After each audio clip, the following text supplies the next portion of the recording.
Good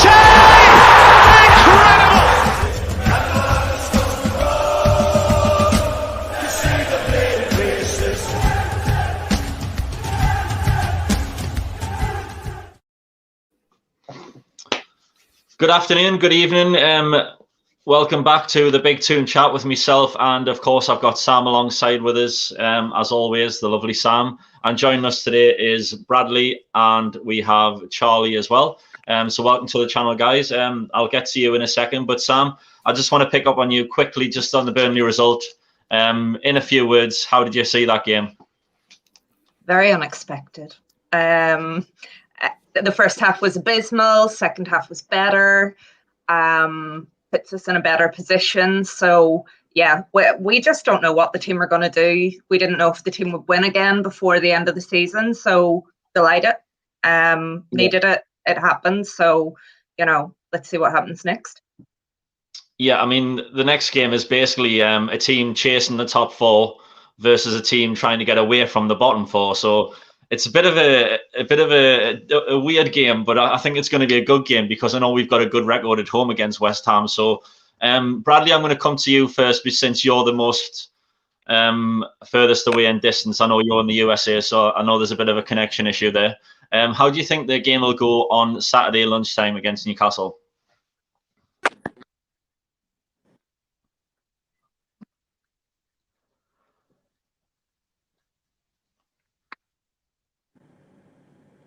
Bradley, can you hear us? Well, normally,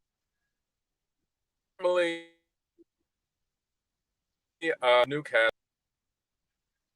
Oh, I think we've lost Bradley. We have. Oh, no, man. I was in suspense. Charlie, how did you see the game going at the weekend? And I'll ask you the same question rather than because Bradley. I agree mostly with Bradley. I think everyone can agree that. I think I'm excited for it personally. I think we're in a really interesting position that we're obviously not usually in, but also in an interesting position because I'm more than confident whenever we go up against the likes of City, Chelsea, any big team you can think of. I actually think we've got those games down. We might not always win them, but I know exactly what's going to happen. I know how it will play out. I think our style suits that. But as we saw the first time we faced you guys, it wasn't easy at all for us. We really struggled. Now, obviously, we're a different team since then. We've got new players. Jesse Lingard's come in. A bunch of new different things have happened. But I have no clue how. I can't predict this one. I was talking to some people last night, and I really did genuinely struggle to figure out what I think is going to happen because I just don't see it. You know, we've got styles that are quite similar, and that matchup doesn't usually work quite well for us. And if we have any hopes of actually going on and getting top four that we seem to have accidentally found ourselves in, then we need to win this game. These are the games we need to win. If we're not able to beat teams who are struggling around a relegation zone, for example, we just won't be able to get that. So it's actually really big for us.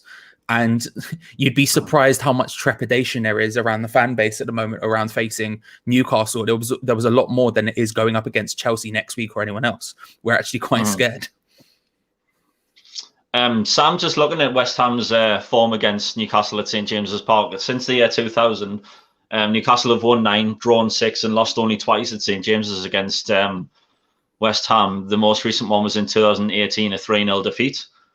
So how do you see the game going? I know it's a bit of a tricky game, really, when you think about it, isn't it? Because we need all the points we can get, and so West Ham need the points as well. So it's basically it's just a who dares win sort of situation, isn't it?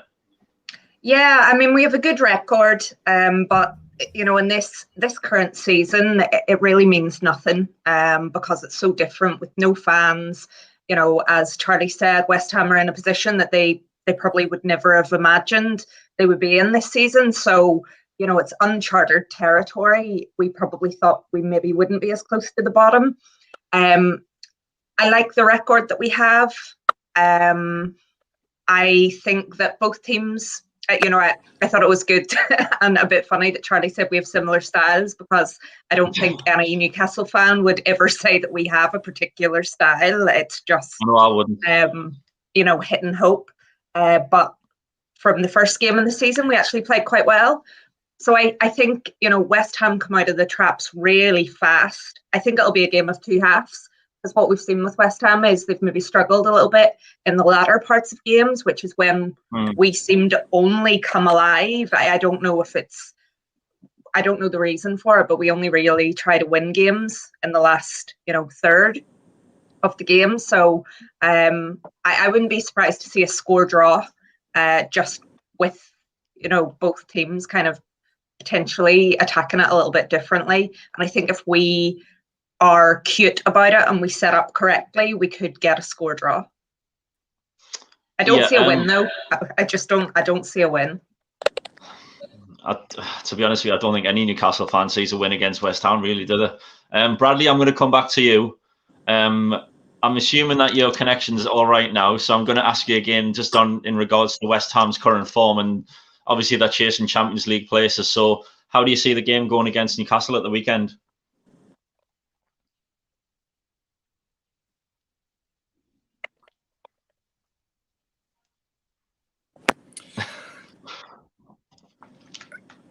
Yeah, normally Newcastle versus West be unpredictable. We've both taken points from each other, but with this season, we've been pretty steady defense, and we have scoring threats. So I think maybe a 2-1 lead West Ham. Although I do respect and am afraid of some of your players that you have on your bench. Yeah, I think Burnley found that out the hard way, didn't they? I'm just going to run through a few comments. I know there's a couple of people saying comments. So, hello to Thomas. David Crone says Lingard's been a revelation. Just looked like he's had the shackles taken off and enjoying football again. And I mean, he has been a revelation since joining from Man United on loan. Charlie, did you expect the impact that he has made currently when he signed for West Ham in January? I did expect him to be good. I think I always liked Lingard more than most people, because I think most people think about his bad seasons at United as opposed to his good one. And I was like, well, the talent is clearly there, but something was stopping him. But even I, someone who professes to like him, never thought it would be anywhere near as good as he has been. He's unbelievable. He's so much better than most people who touch everything comes so easy to him. You know, when you see a truly great player and they ping a pass like 40 yards, it lands perfectly in front of the on runner, no break of stride, no nothing. He does this stuff with ease. It just looks like he can do whatever he wants on the ball. Some of his goals, his first one in the last game, unbelievable finish, first time, curls it into the bottom corner on the half volley. Something that, again, most strikers would struggle to do. He's a class above. He really is. And I think the problem is a little bit is he's performing so well, there's zero chance we're going to sign him on a permanent in the summer. But for now, we get to enjoy Jesse Lingard in his pomp and in his prime. And hopefully, I mean, from an England perspective as well, hopefully he can carry that on and get into the Euro squad and bring that to England as well, because he's been amazing. He really has. Yeah. Bradley, how do you see Jesse Lingard at West Ham? Do you see him as a West Ham player in the future? Do you think Man United will try and prize him back to Old Trafford?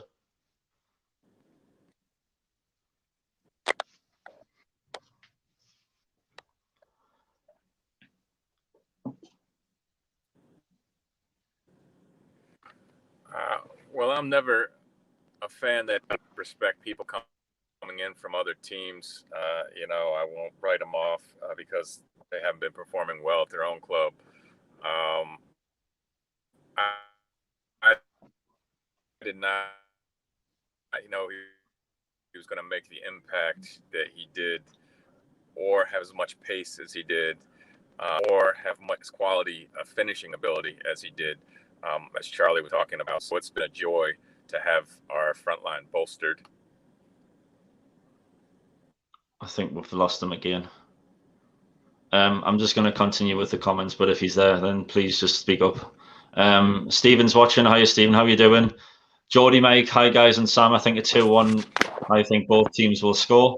I mean, that's normally the process in a 2-1 game, but I think that's a bit ambitious, Sam. 2-1 to Newcastle, isn't it, really, given the way that both teams have played this season, because it's completely opposite compared to the first game of the season, isn't it?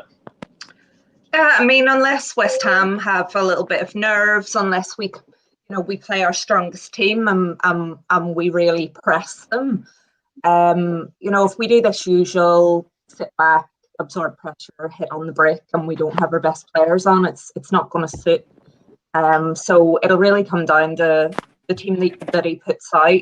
Maybe we'll have a wee bit more confidence because it probably only looks like we need 4 points from the remaining games to really set us in good stead and keep an eye on what Fulham are doing. I wouldn't be shy in starting St. Maximin and Wilson. Wilson gave West Ham real problems in the first game, and I think he'd be itching to come back and do that again. But our defence is suspect, and that's me trying to be nice about it. There's plenty of ways to get in behind our defence and exploit us, and it's about having cool heads and trying to be sensible. And I just think sometimes that's what we lack. So, I mean, I said it before, I'd be very surprised if we won the game because I just don't trust that we will set up to do it. But I wouldn't be surprised if we got a draw. Yeah. Now, this next comment that I'm going to put on the screen is a bit.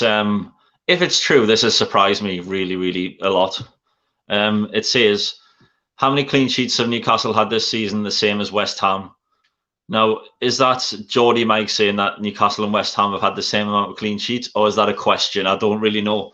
But if that is a fact or a stat, then I am absolutely baffled at that stat. I mean, our defence has been absolutely shocking this season. The last game we were just defending crosses for God knows how long in the game. Charlie, what do you put down to the West Ham transformation? I mean, David Moyes has done an absolutely cracking job with the squad that he's got, hasn't he? Yeah, I think he has to take a hell of a lot of credit as well. The clean sheets thing, by the way, I wouldn't be surprised if it was true. I don't think it. I don't know if it is or it isn't. But even say the last 3 games where we've scored 3, we've still conceded 8 in those games. Yeah. We are at times we can be in a brilliant defensive side, and those times come fairly frequently. But the times they aren't there, my lord, we just love conceding. We love it, mate. Come on, get involved. But yeah, the transformation. I think David Moyes deserves a lot of the credit. I've never liked David Moyes. I still don't particularly like David Moyes, and I'm probably the only West Ham fan who openly say that. But what he's managed to do is he's managed to get together a core group of players of about 15 who all work 100% perfectly within his system, and they've all bought into that system and are working 100% to make it work.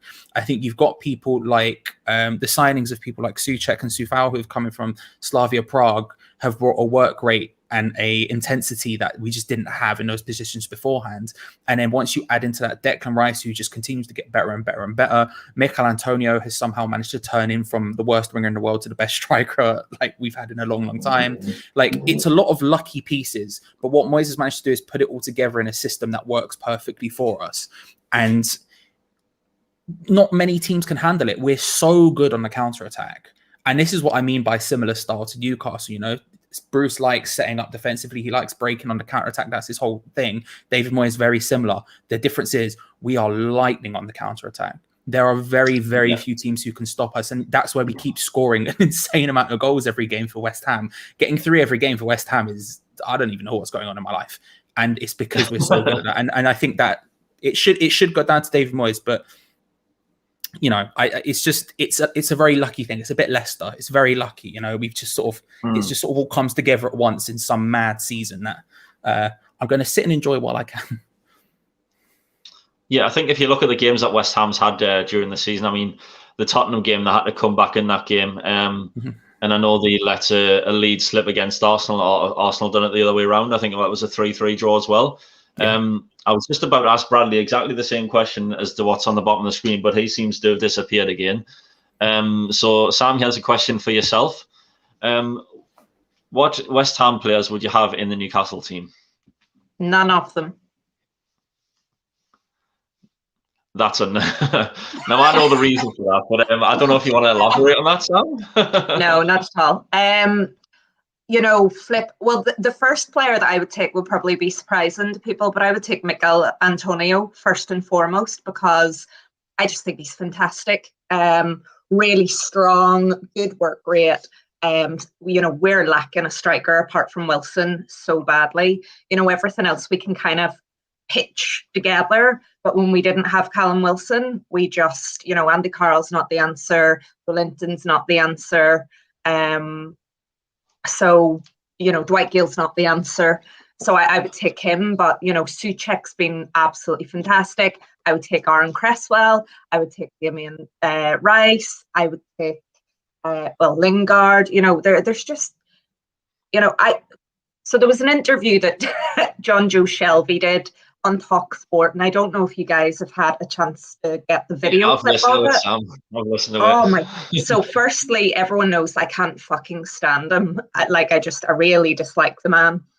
But he comes out and he says, that West Ham aren't a better team than us on paper, and I'm just thinking, like, what planet are you living on if you think that West Ham don't have a better squad than us?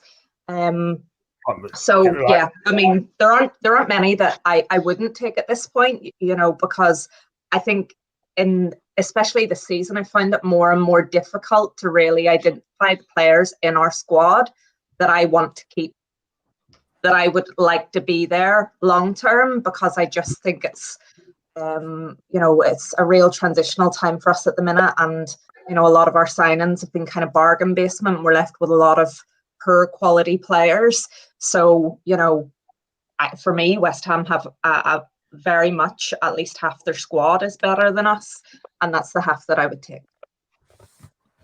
Guys, I just want to say that there is a few connection issues kicking around now, our little video tonight. But to everyone watching, I just want to say thank you for watching. There is quite a few of you now. If you do have the chance, please do consider subscribing to the channel. And if you do like this video, please stick a like on it. It takes you 2-3 seconds, and it's free, which is even better. John, welcome to the video. A Newcastle fan. I do have Bradley and I do have Charlie, the West Ham fan. John, just coming to you. We've just been speaking about the revelation that is West Ham this season. What do you think about their form this season so far? First of all, good evening, guys. I hope you're okay. And sorry about a bit of a delay. I mean, West Ham's been fantastic, haven't they, this season? David Moyes has done a fantastic job what he's done. I mean, when he went there, I thought West Ham fans thinking, wow, I think he's going to get you guys relegated. But what he's done, he's gotten some good players at the club, and they're just playing great football. They really are. And, that's why they're in the top 4 at this moment in time. And I thought Declan Rice has been great. I thought Souček outstanding. Antonio, I quite like the guy, And Dawson, brilliant, absolutely brilliant. But they have been a revelation this season. They shot a lot of teams, a lot of people. But can they stay the whole way? I hope they do. Yeah, I really do. I really do, because that football club, right, deserves success. I think they're not. I wouldn't say a fashionable club, but listen, I think they're a family club and they're a passionate club, and I think they deserve the best, guys. Yeah, I mean, I am rooting personally for West Ham to get into the Champions League, because it'll break up the Big Six. I think it'll be it'll be the Champions League next season at the West Ham Stadium. I think it'll be absolutely tremendous. It'll be massive for the club as well. And half the teams that always get into the Champions League really start to frustrate me now because they don't do so well. Gregory Tarantel, thanks for watching, says Lingard needs to be sold. I don't really know if that's a good thing or a bad thing. He's a Man United fan. He's been okay. That makes sense now that he's watching. Stephen says he's predicted 2-2. And he also says that West Ham have got 9 clean sheets and Newcastle's got 5. Bradley, I hope you can hear us all right. I just want to know, which of the Newcastle players would you put in a West Ham team this season?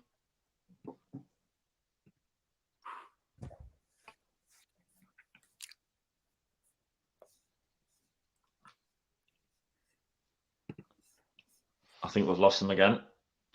Maybe you can't think of one.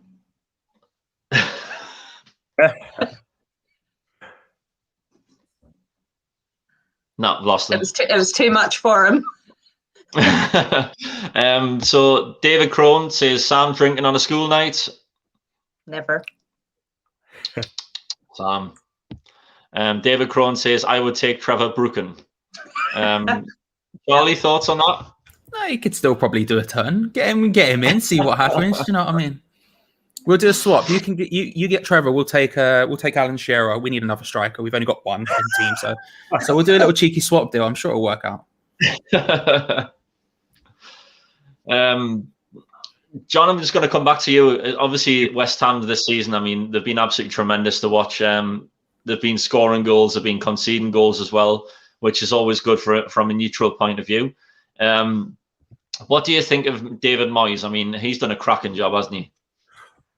Yeah, hasn't he? Just, I think a lot of people think he's going to be one of the first managers to be sacked, but he's proved a lot of people wrong. He's been absolutely fantastic. Like I said, he's been playing cracking football in the moment, and he gets his players fit.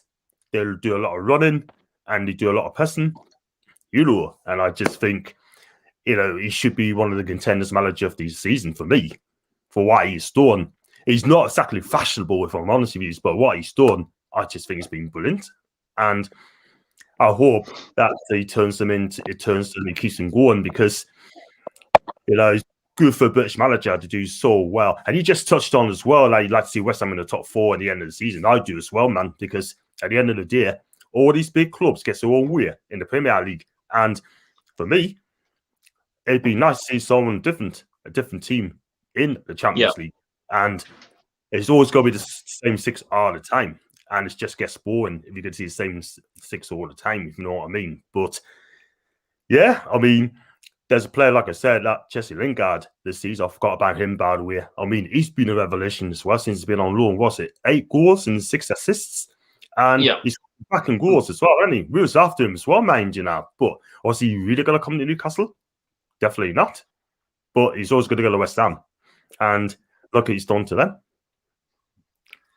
Yeah. John, I mean, I moved away from Newcastle 2 years ago, and your accent is super strong. I'm struggling to understand you. I lived in Newcastle. You're very good. I get a lot of people say that. I mean, I was basically on a radio show, not Newcastle, local radio Bristol down here, talking about the holidays and stuff. And I was on there for about 25 minutes chatting to someone, and they said at the end of the day, I've been a revelation on the radio, and I just said thanks very much. I thought, wow. So I've not done so on it. So I try to tone it. It's hard, but I speak a little bit too fast, but I got to tone that down a bit. Yeah, Charlie, I'm going to come back to you now. Obviously, West Ham have got a few injury issues at the minute. They've got Declan Rice, they've got Mikel Antonio, and Aaron Cresswell's just been ruled out of the game as well today. So will that affect West Ham, do you think, coming into the game against Newcastle? Yeah, we're also missing Ogbonna, who's our best centre back by a fair distance. I think Cresswell affects it. I really like him. I think he's been up and down for a while, and in the last 2 years, he's just been consistently brilliant. Up there with the best players we've had. And so him being out is actually a massive loss. And then Cresswell has played in a back 3 at centre back, which is something that I never would have done, but has worked perfectly. And so him going out, it throws us off in a lot of ways. I think any one of these is a major injury for us. Losing Rice means our midfield is all out of whack all of a sudden. Losing Cresswell means our defense is all out of whack. Ogbonna, and all of them at once we've dealt with relatively well. This is going to be the first time when we've got none of them at once. And I'm interested to see how we step to it. We've been playing this 3 at the back. Do we continue that without Cresswell? I don't know. My gut says yes, because it suits Mark Noble more, because Mark Noble has to play because Rice is out. But then if you put him in a 4, he's too slow. And this is sort of what I was coming back to earlier about not being able to predict it. I honestly can't figure it out. I don't want to call it an injury crisis because it's only 3 or 4 people.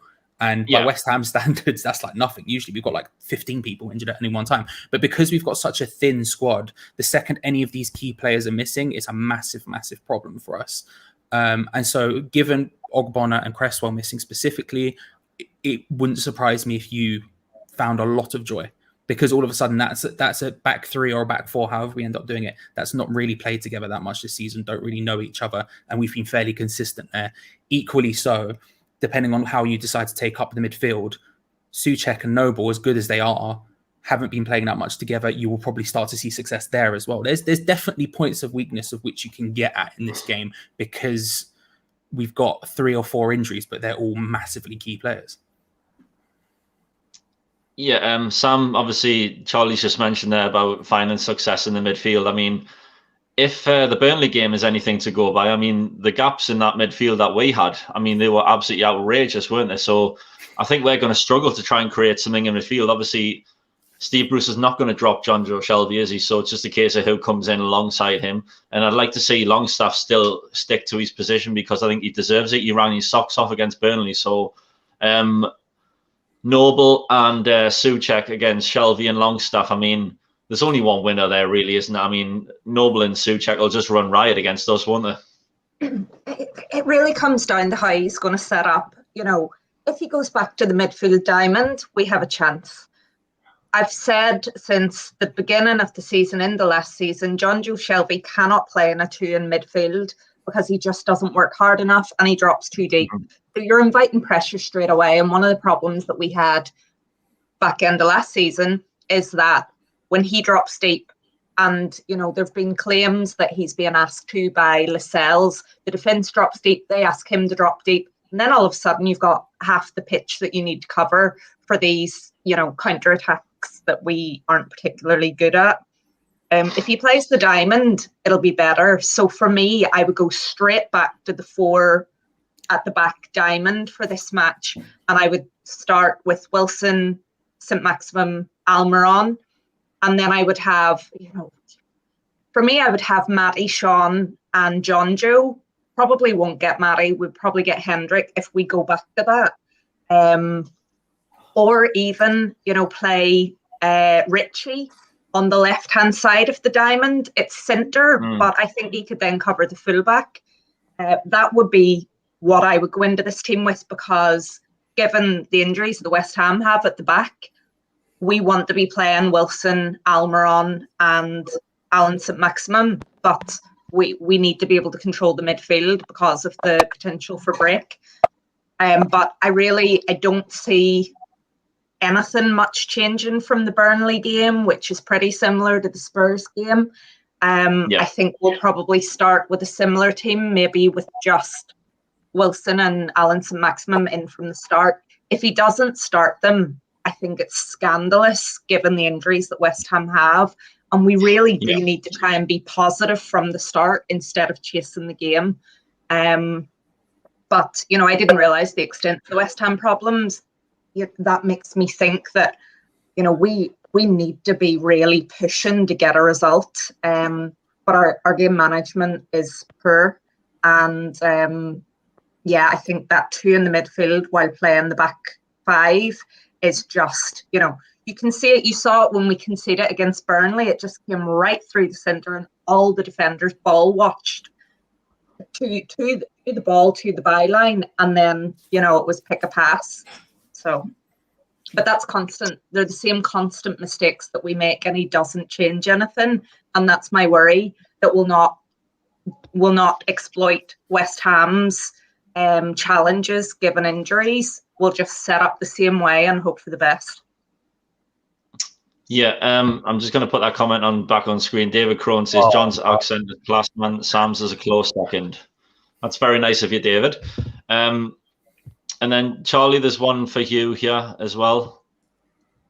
What is going? There it is. Does Masuaku go back to left back? I'd hope not. I mean, we've been playing a back 5 with him at left wing back, and I think that's his role. I don't think he can really play anywhere else. He's nowhere near defensively good enough to play as a straight left back. He just doesn't have it in him. Masuaku's strengths are very much you give him the ball and you watch him run with it, because on the ball he's unreal.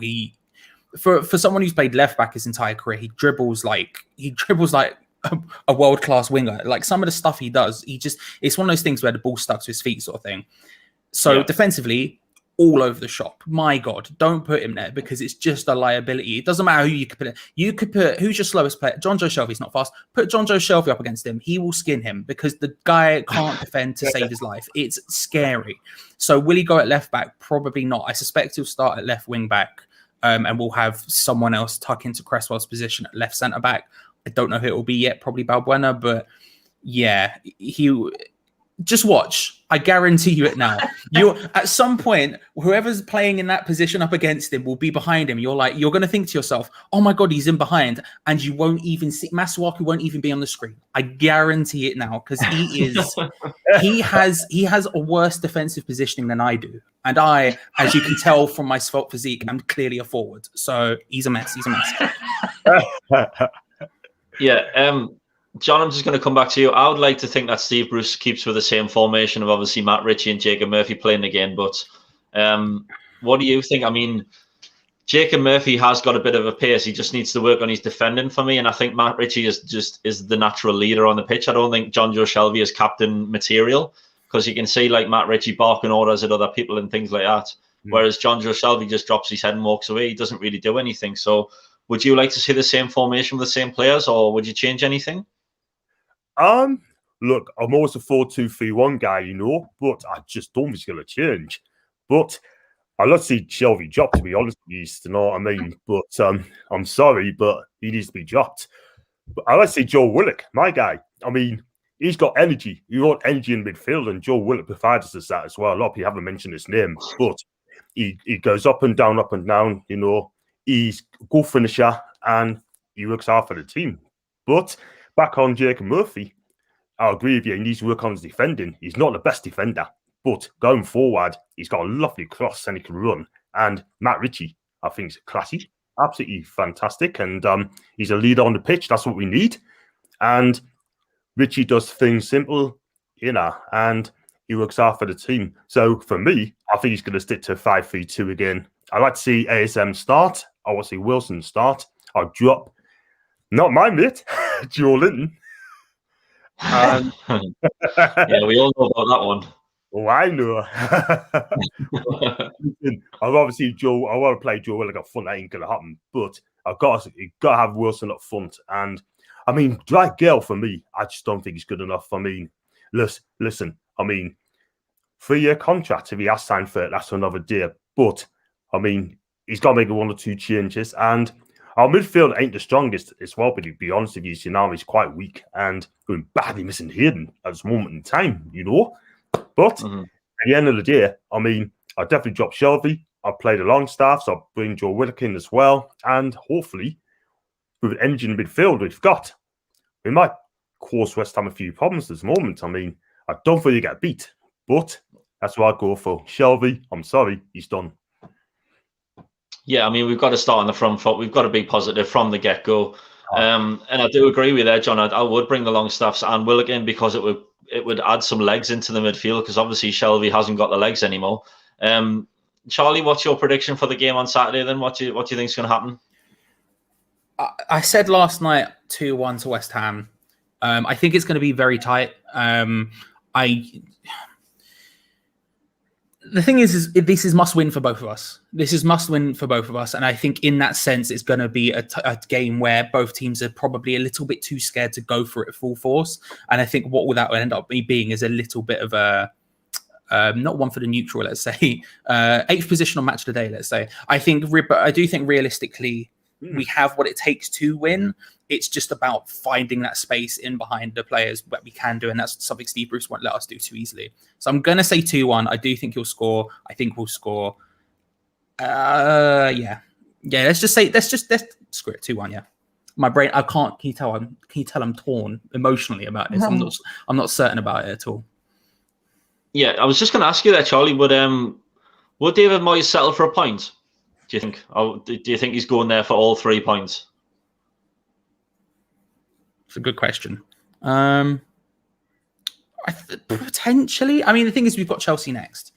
And Chelsea is obviously huge for us, especially in the top 4 race. They're a direct rival for that. We need to win that game as well as we need to win this one. If you gave David Moyes a point now, he probably would take it, knowing how badly the first game went. I don't know if the fan base would take it, but he would probably quietly be happy with it, depending on performance. If it was a diabolical performance and we somehow get a draw, then yes. Whereas if we come out and we have 41 shots and we get a draw, he'd probably be a little bit annoyed, but I doubt that's going to happen. So probably. Sam, I think if West Ham have 41 shots, it's going to be absolute uproar with Newcastle fans, isn't it? Yeah, but I mean, who's to say it's not going to happen if West Ham and go out? I'll say it. I'll say it. We won't get 41. We won't get 41. I'll say it. I'll say it now. It might not all be on target, but we've been known to just let team, like, we just drop back and we get nervous and we drop further and further back into this wall that doesn't stop anything. But we'll see with the team sheets. I think we'll both sets of fans will be eagerly waiting to see what the formation is and who's going to play. I said last night I thought it would be a 2-2 draw, and I stand by that based on us actually playing our strongest team. I don't think Bruce sees it as a must-win game, even though our next two are against Liverpool and Arsenal. I think we recognise we probably need about 4 points, and Steve likes to talk about the accumulation of points. Terminology I've never heard before in my life. And he'll probably be looking at the Sheffield United game as maybe an opportunity for 3. We play Fulham on the last game of the season, so I don't necessarily see him sending us out to win on Saturday. I think he'll settle for a point, but I think West Ham will make it really tough. So I can, if there's no nerves, like Charlie said, I could see it maybe being a 2-2 draw. Interesting. Sam, I think you've hit the nail on the head there. I mean, we shouldn't sort of like go into games settling for a draw. We should go in to win every possible game. That's the sort of attitude that we need to have. And then to leave it until Sheffield United and Fulham will just be absolutely horrific. I really hope it's all done and dusted by then, to be honest with you. But John, I'm just going to ask you the same question. What do you think is going to happen? Given obviously West Ham have got a couple of key players missing, do you think Newcastle can capitalise on that? Well, 3 wins in 23. I'm not too sure, but I'll go with Sam all the way. We've got to be confident. We've got to go into every single game, having a go and winning the games. But at the end of the day, Steve Bruce, in that sort of manager that has to go for it, he's quite happy being a bit cautious again because it's West Ham and they're doing really well. And I hope that we hit out the front foot, give it a right go. And it all depends who scored the first goal, really. But if ASM starts the game and Callum Wilson starts the game, we've got a good chance because those two are game changers, match winners, And Matt Ritchie's leadership is crucial. Our defence got to be super tight as well. And going for a scoreline, I'm going to say 2 each as well. But we need to win. We need to win 2 games. And here we stay. Yeah. I'm going to go for a 1-0 Newcastle win. I'm going to keep the faith. I think we can beat. Yeah, I think we can go. I think we're going to beat West Ham. Something's telling us that.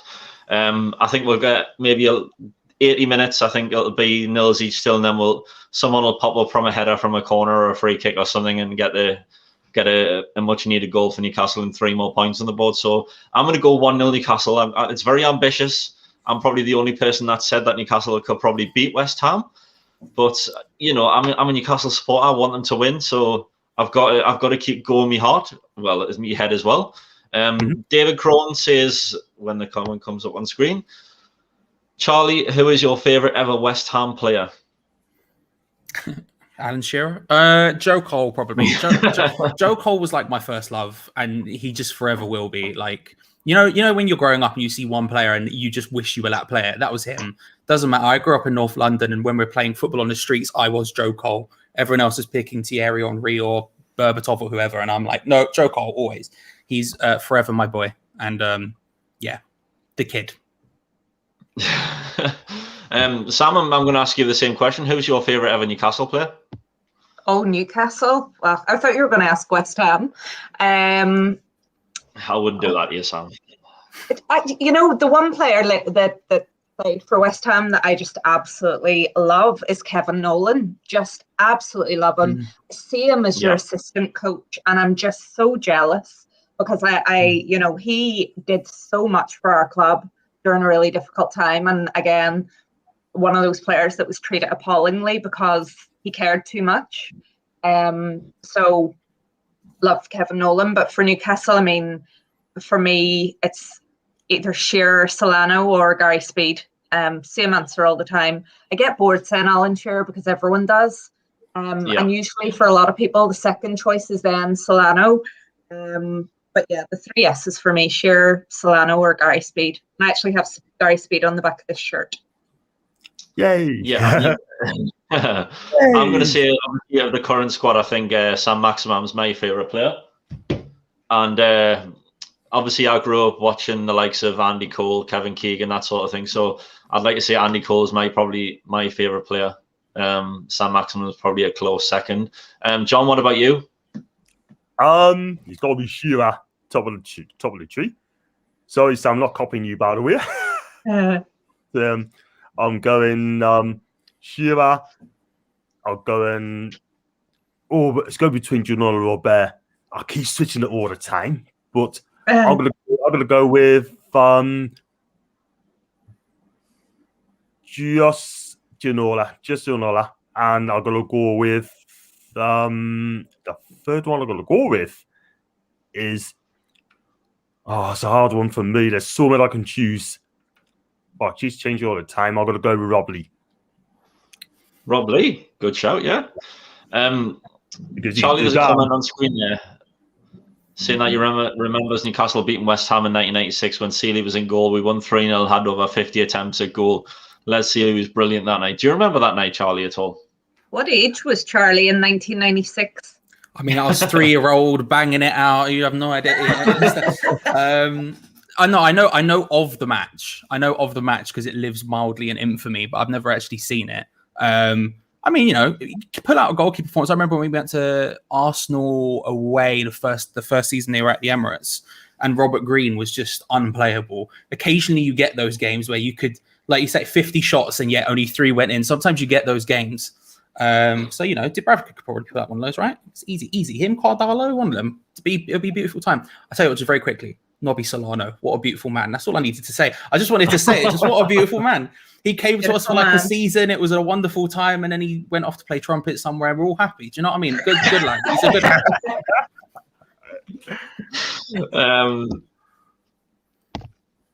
Turton Talks Football says good evening. And he says 2-0 for Newcastle. I will go with here from a Forest fan. Nottingham Forest fans getting involved in Newcastle videos. That's the thing from the past. He's going on my show on Saturday after the match as well. So I'll be doing a fan cam talking as well with Baza and Bristol City fan Anuruda.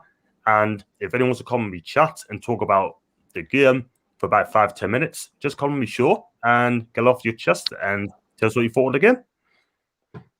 John, I'm going to have you stop coming on this video because this is all you do. You advertise your stuff on my thing. Like, you stop it. I know, I'm sorry. But I'll bring it up as well. Real things as well. I am going to wrap the video up here, though. So, Sam, thank you as always, and I hope to see you again soon.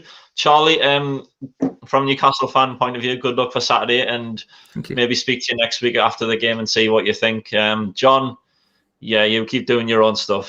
But thank you, everyone, for watching. If you haven't already, please do consider subscribing. The link is below.